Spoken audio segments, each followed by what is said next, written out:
Icandelo lokuveliswa kwezithuthi lelinye lamacandelo aphambili kweli ekutsaleni abatyalizimali.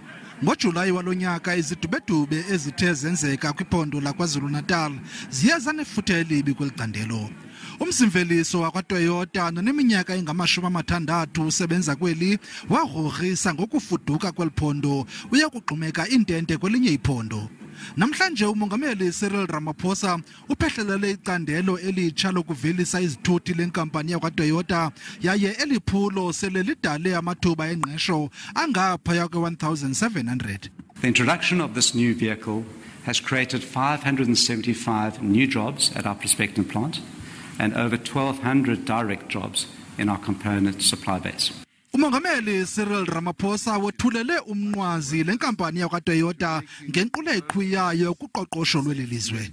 Following the unrest in KwaZulu-Natal and Gauteng in July this year, Toyota was one of the first companies to affirm their continued commitment and investment in South Africa and in KwaZulu-Natal. Lenkampani ithi oluhlobo lutsha lwezithuthi liza kuthunyelwa kumazwe angama-40.